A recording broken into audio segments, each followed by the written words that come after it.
Sorry, folks. Typical female, you know. She's probably in the back working on her hair or something like that. Well, anyway, I guess I'll be entertaining you guys tonight. So, what do you guys want to hear? I'm here. Let's see my hair. Ladies and gentlemen, Dixie Leonard.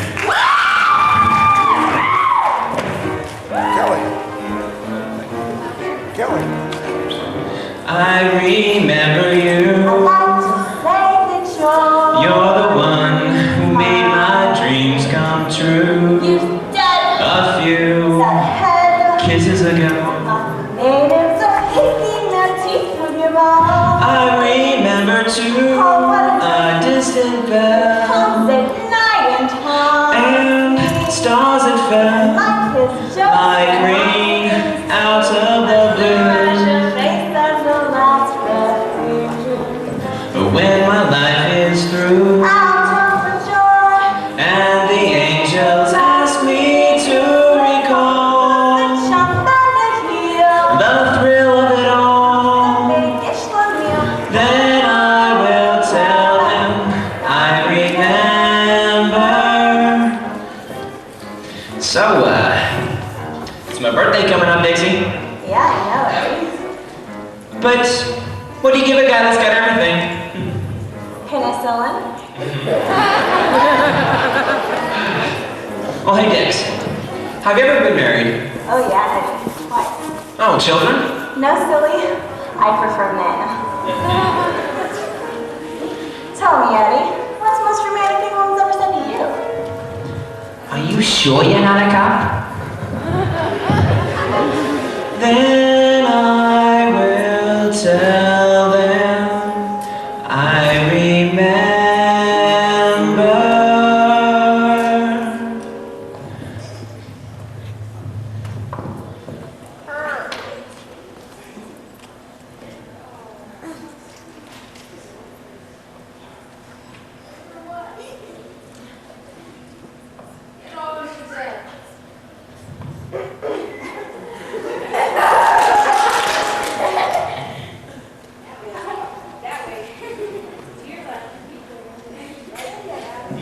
You. And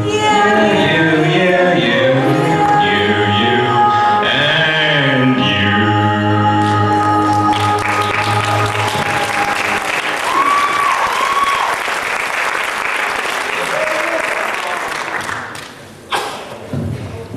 Well, so far things have been going good, except Dixie's entrance. Well, we have one more. Hannah Poland is going to do a reading from Amphitryon 38.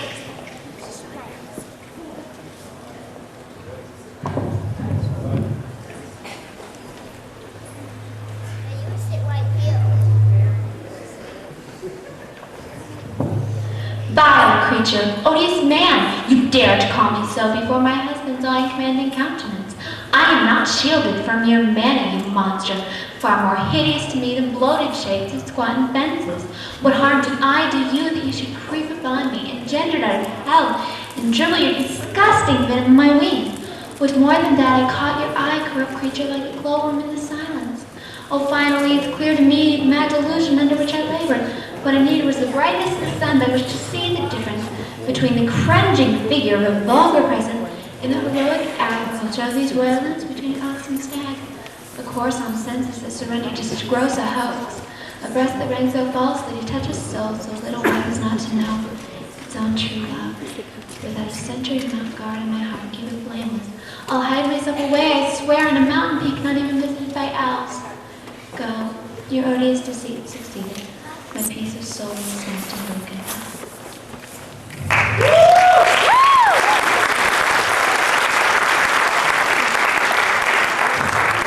Thank you. And now, when we left Act 2, Lily and her family were in dire straits. Now, for the conclusion of Lily, the Felons' daughter.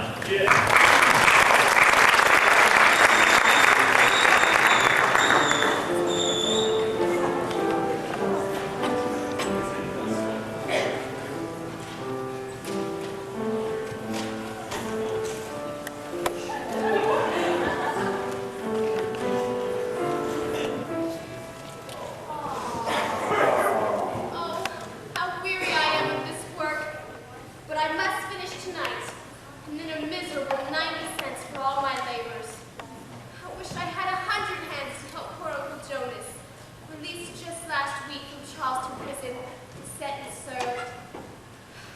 When I think what a happy home this once was, and now turned into a wretched lodging house for those some lowest in society, and I cannot bear it. Aunt Betsy lies dying. Broken heart. My father taken to drinking. And Compton, my promised husband. Where are you? Alas, it's been 2 years since I've heard from you. 2 long, weary, bitter years. But I must resume my work. We are down to our last loaf of bread. A knock! Come in!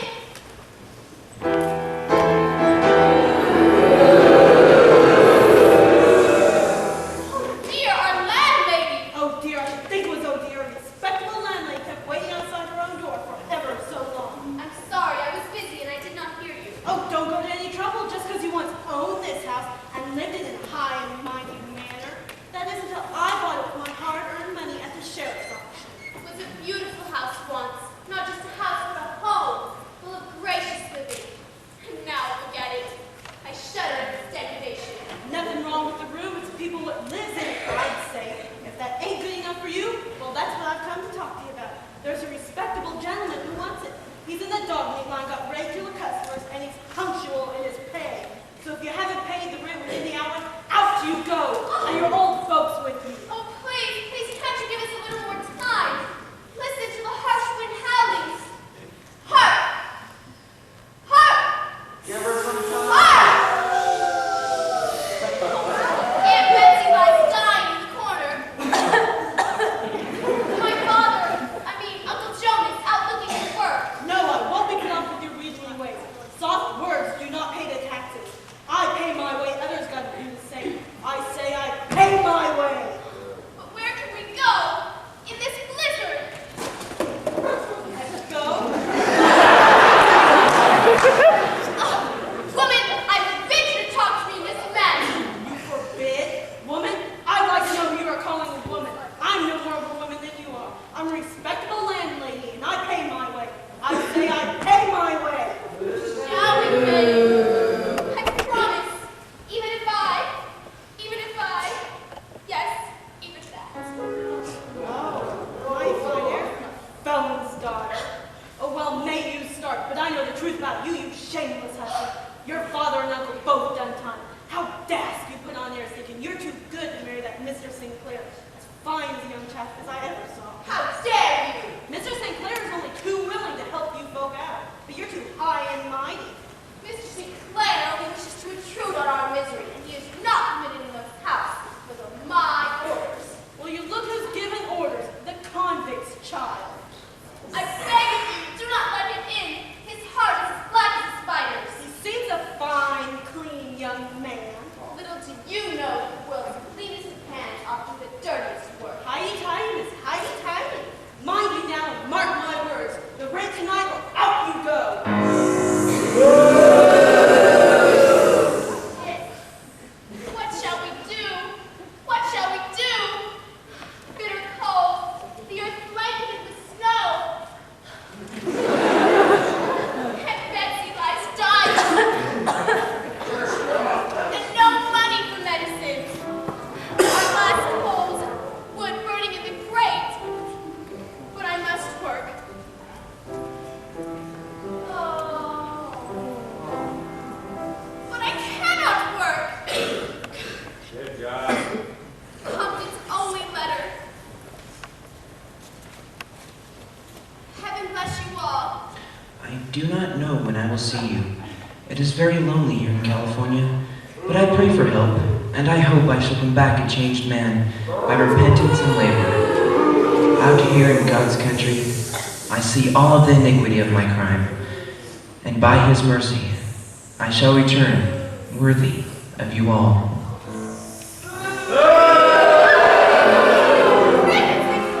None other.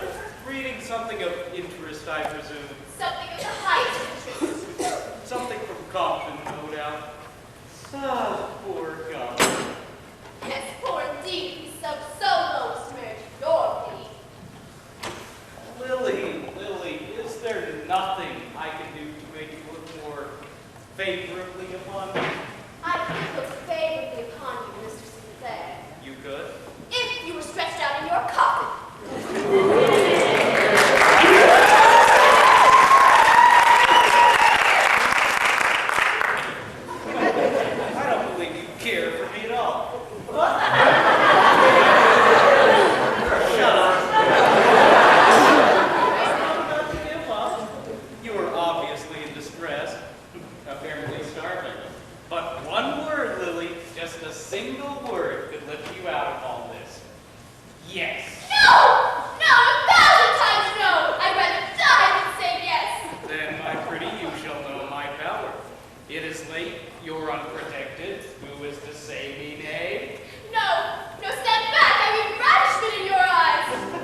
No, anything but that! Suppose I were to tell her, now. Oh, you could not be so inhumane. It would kill her. The matter is in your hands, Lily. Entirely in your hands. You mean? Yes. Unless you agree to marry me, I shall tell her of Compton's crime. But I cannot marry you. They promised to Compton. He's married already. I hope not to tell you this, Lily, but you forced me into it. Tis false. Tis true, and if you don't believe me, just ask old Richard Warren. Came down from California, and so reported. Compton was down with the fever, and she nursed him back to health. An Indian maiden, I believe. No. Yes, but I wonder what that look was. No.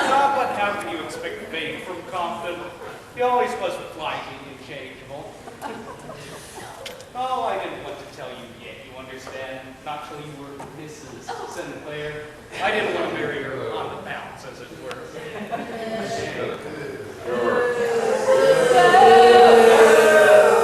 I can see it's been a shock to you, so I'll leave you to recover. But just remember, say yes, and you'll be lifted out of all this and live happily ever after. Say no, well.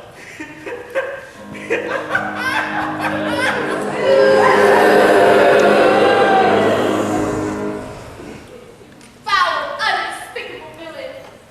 Let it be known that Compton, clothed in rags, covered in mire, whose shoes you will not fit to unloose. And yet, Compton has married another who's saving his life. No, he mustn't think such thoughts. To work, to work.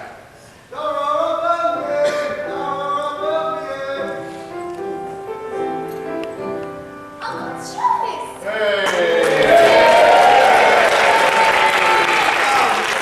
Not so very cold once you're indoors. Oh, it's so very comfortable to see a fire. Oh, it's not so very cold outside.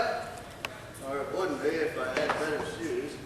Oh, Uncle Jonas, you've been tramping in the snow. Your feet are damp. Damn? Oh, that's a good one. How's my darling Betsy? No better. She sleeps now. And what will she wake up to, poor woman? You found no work? I carried a bag for a man at South Station. He gave me a nickel. Lily Steele, control yourself. Be a woman, not a whimpering fool. Where's your father, Lily?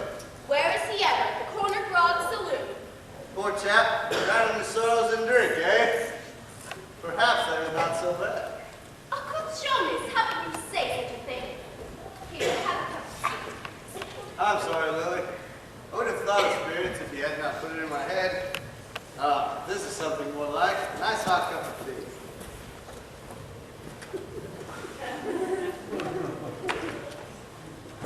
Here, have a slice of bread. Thank you, my dear. Thank you. But you're not going to eat anything? Oh, I have no appetite. I dare not tell him it's all we have. There now. I feel stronger. You can tell me any bad news. Mrs. Bluntwood is asking for the rent. Oh, she is she? That old ram pompous. That for her. She says if we don't pay tonight, out we go.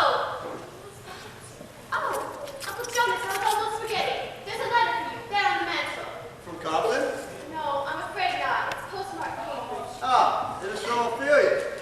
How nice, Miss Ophelia. How is she? All goes well. She has worked at the college. As a typewriter. Hi. At Harvard. Yes. That's all she says, except that she'll pay us a visit the next time she is in Boston. Miss Ophelia, I wonder what happened to Lord Montmorency. A fair weather friend, I'm afraid. I make a joke. Fair weather. Oh. Now I think I'll have a thought. Funny how I feel such a longing for tobacco. Never used to touch it. It's not the first smoke I've taken in the place of food. food. Poor Uncle Jonas, he's taken to tobacco and hide his hunger. Ah, smoke is a man's best friend. Do you know, Lily? I really wish you could take a pipe with me. You'd find it such a comfort. Uncle Jonas, the idea of a lady smoking. I don't know about that, my dear. I hear it's become quite fashionable in tip-top society. Uncle Jonas, how can you say such a thing? A lady smoke? I know that tap. It's Father's tap. No, my dear, I'm afraid your father's tap is a great deal nearer the saloon. Hey, dear. One turbine we call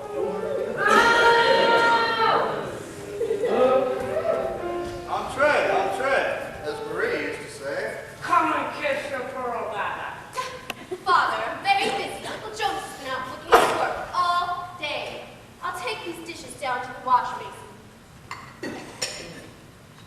She don't love her pearl dada. I do it before a fall. She'll see. Poor girl hasn't much to be proud of. Don't her pull that la-di-da on me, Jonas Fairweather. You're no better than I am. You spent time in the clink. I suppose you're right, Rob. The old saying's true enough. Birds of a feather flock together. Will you join me in a pipe? Will you ever forgive me, Jonas? Forgive you? For what? Say you forgive me, Jonas. Very well then, I forgive you. God bless you. Nice pleasant companion for a wet night. Bless you, bless you. But then I should say with him, it's always a wet night. The rules and goes. Rules and regulations. Well, rules and regulations goes in a society in which I am doomed. I repeat, doomed. Just keep on saying I am doomed, if there's any comfort to you. Sounds like a sermon, which name? Say more than once you forgive me, Jonas. Twice more I forgive you. Forgive me for what? For whatever it is that you wanted to be forgiven for. Oh, that. Well, what is it that you've done, Rob? I'm an old willet. An old willet. And it's preying on me mind. It's driven me into an early grave. Now I'm going. To your grave? You seem anxious to be rid of me, Jonas Fairweather. Anxious to be. I bought you a present. It ain't much, but all I can think of. Take it. Drink spirits? Not Jonas Fairweather. But I want to get you a present, Jonas. And 'tis the best thing I can think of. I'll put it here on the table. Bearable. Fable. I'll put it here on the bless you for your kind forgiving heart. Now I'm going. Go. Be careful of the stairs. Careful. You all right, Rob? What turbine and leave no more? He's all right. Ah, Jonas Fairweather, sunk low enough, I suppose. Not so low as this. Into the fire. Rob isn't such a bad fellow. His gift was kindly meant. Wouldn't be right and proper to throw away a gift. I wonder what it was he wanted to be forgiven for. Likely it was just maundering in his head. A touch of the delirium tremens. Nothing like the tremens to turn a man's head. I once had an uncle who had the tremens. He fancied himself a doorknob and always wanted to be turned.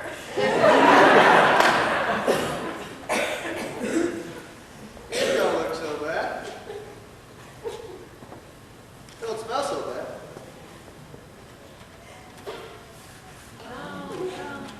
It don't taste bad. Whoa, it's a comfort. Ah, brave old spirits, you warm me like a furnace. What need of a fire with you? Dirty places, an inferno, fire, call the fire department. The room is waiting I could see. Something I ate, no doubt. But I did eat. So it must have been something I drunk. Drunk! So am I! I'm walking on air! I'm walking on air! Oh, Agnes. Oh. Oh, man.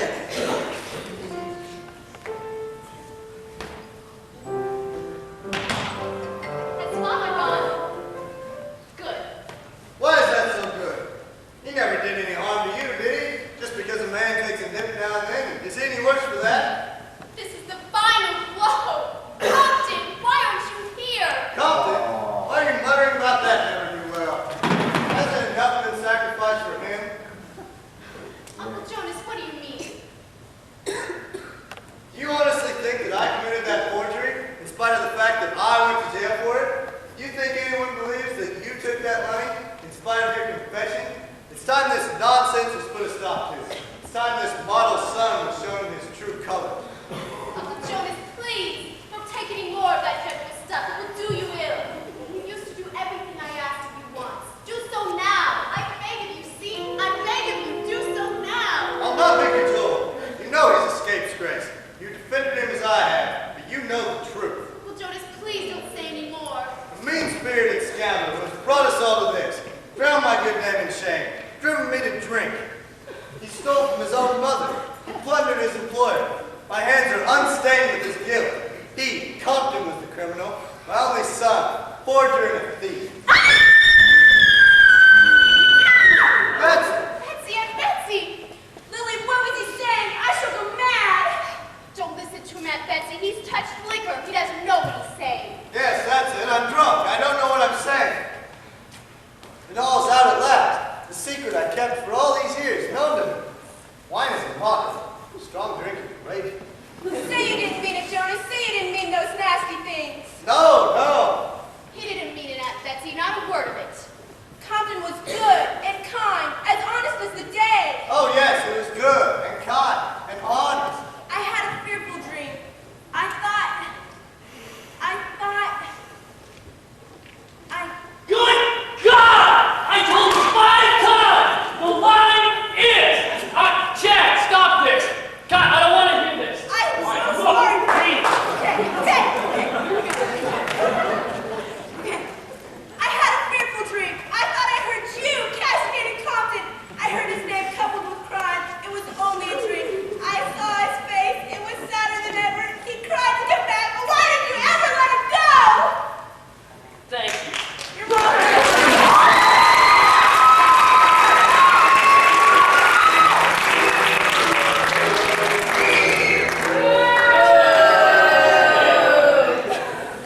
I'm coming in.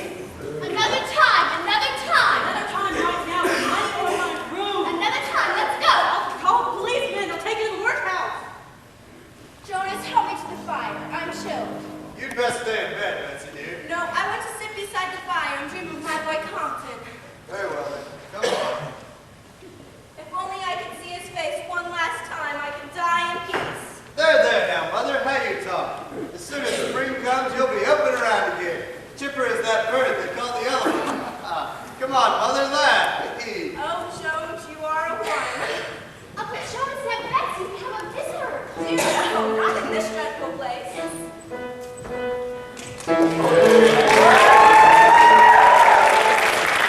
Dear, yes, and I thought I would never get here. Ophelia. It's Salvation Army, lassie. How splendiferous. Here, come and sit. I'm afraid it's all we have to offer. I can't stay long. I'm only in town a few hours. We got your letter. You said you had work at the college. We hold meetings in Harvard. Jonas is the hotbed of lost souls. It is. It certainly is. Talk about the darkest of Africa and why they're even beginning to teach evolution. What's that? Oh, this new scientific belief that monkeys are descended from men. Mercy me, what will they think of next? It was hard for me to believe too until I recalled one instance. And what was that? Lord Monty. Sister, I hesitate to ask of you, but are you in a position to make me a small loan? How small? Just enough to pay the rent. We owe for a month $4. I'm sorry, but if I had $4, I would enjoy the army. Miss Ophelia?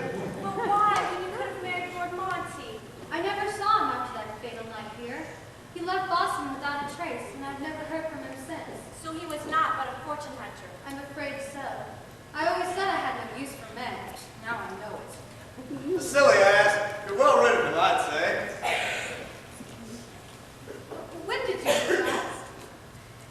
The army has a soup kitchen. I'll go fetch some food. Charity? No. I'll have none of it. None of it, I say.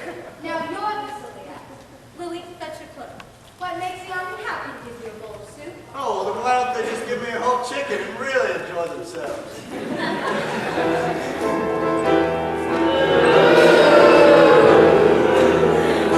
This way, sir. Any man would have a hard stepping that way. This is it. As fine as a room as you find in the city of Boston.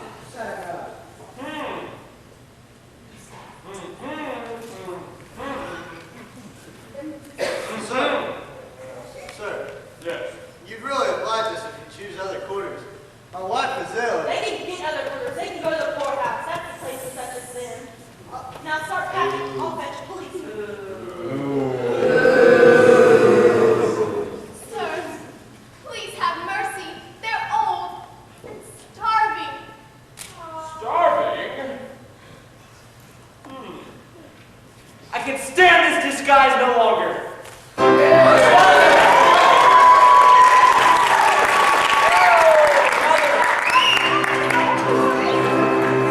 Father, Aunt Ophelia, Lily.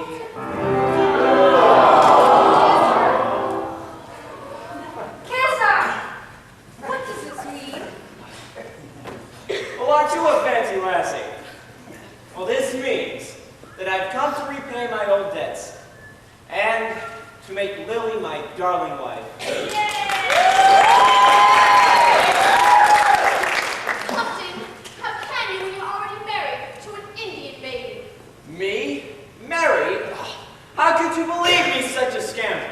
But I was told. By whom?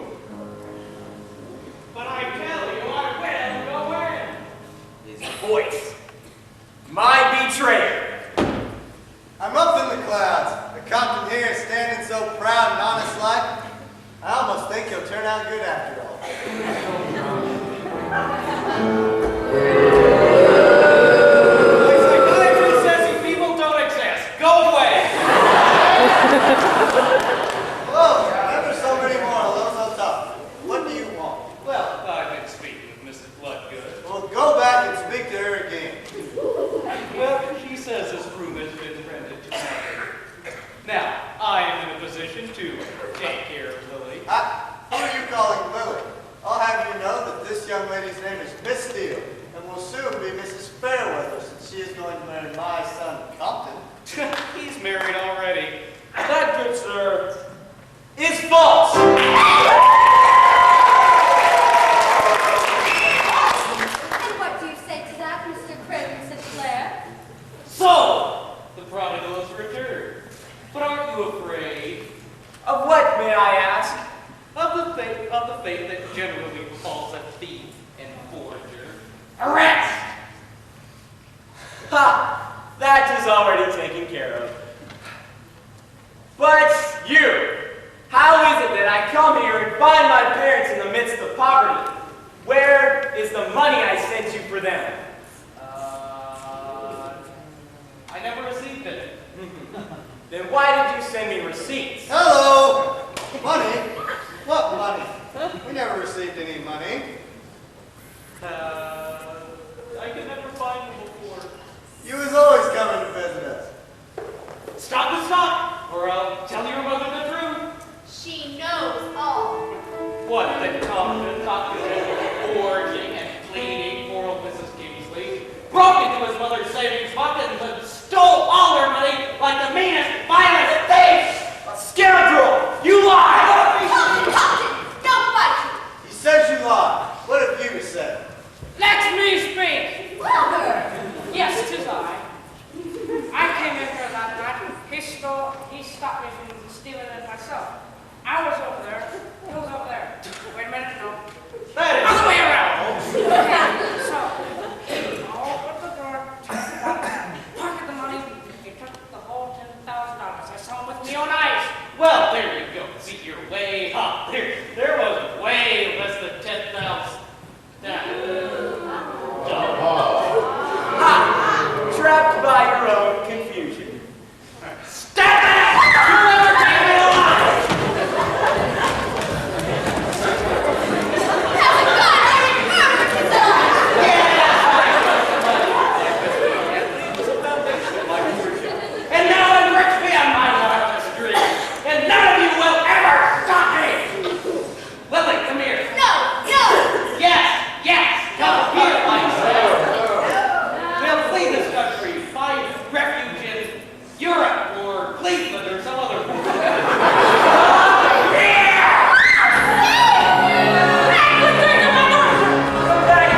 night together. He to mend his broken heart, I to mend my fortunes. We took the train to California, then to Seattle. Then from Seattle we took the ship up to the Klondike. And in the Klondike, we struck it rich! So, Monty, we got them by the millions! I'll drink to that!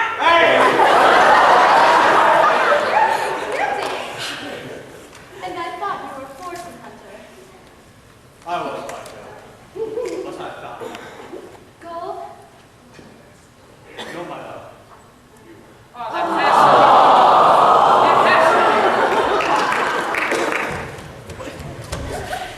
Altogether. she's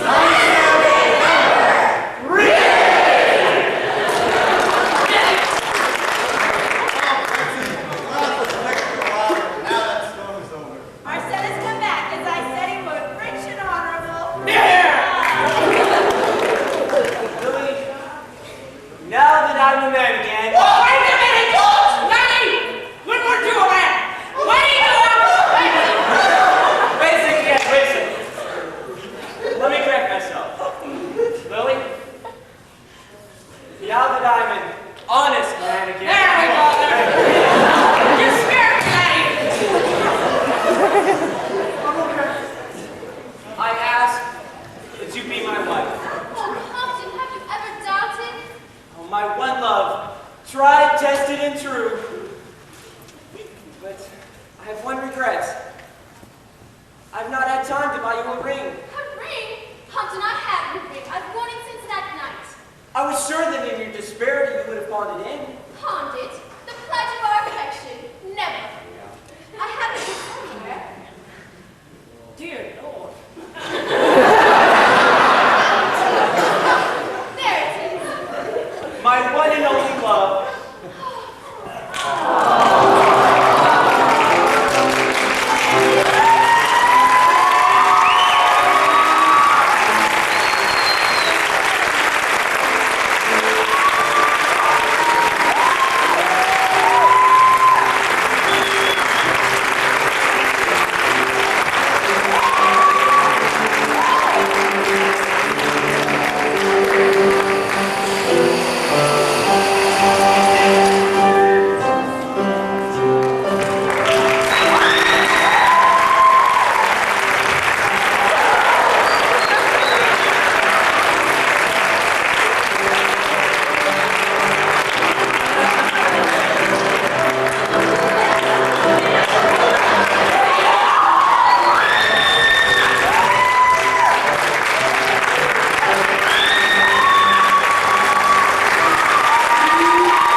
Where to begin? How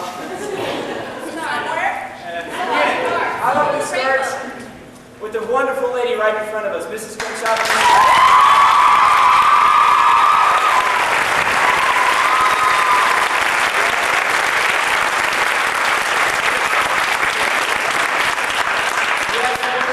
For you, and flowers to show our appreciation. Thank you.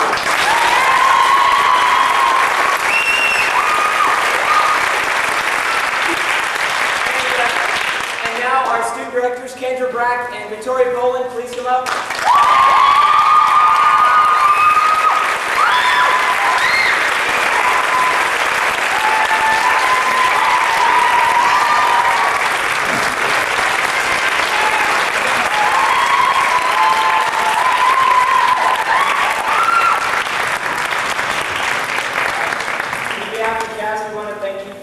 Being the students who help us put this thing together.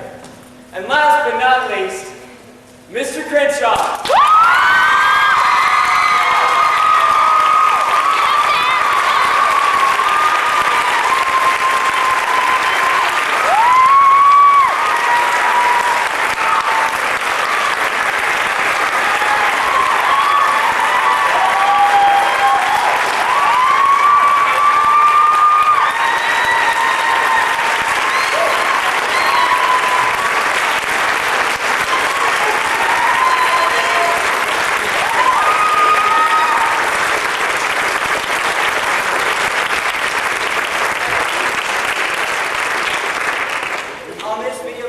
We all said something for you, Mr. Crenshaw, about this play. And on behalf of the cast and crew, we all thank you, even the city of Wichita.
I would be terribly remiss if I did not also thank the members of the Parents Drama Booster Club.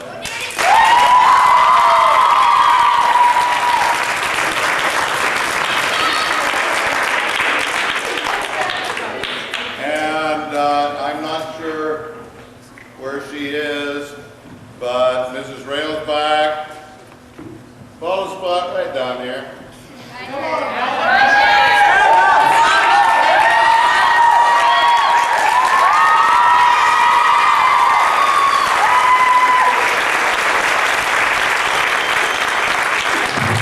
The lady who has put in a great deal of time and effort putting together costumes for this show.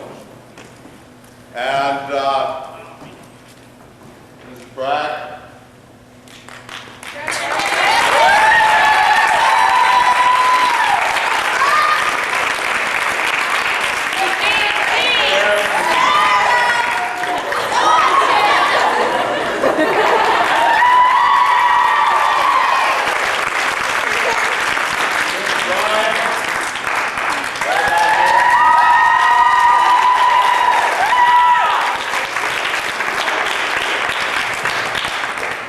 the meal that you had this evening was arranged by those two ladies.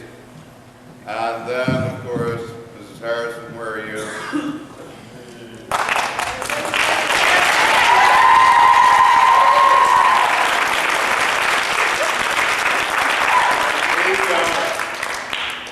kind of president/coordinator of the Parents Drama Booster Club. We started I say we. I threw out a statement like, gee, it would be nice if we had some parent involvement in our drama program. First meeting we had 11 people. After that, it continued to grow. A lot of the work on the set done by Mr. Pratt, Mr. Kane.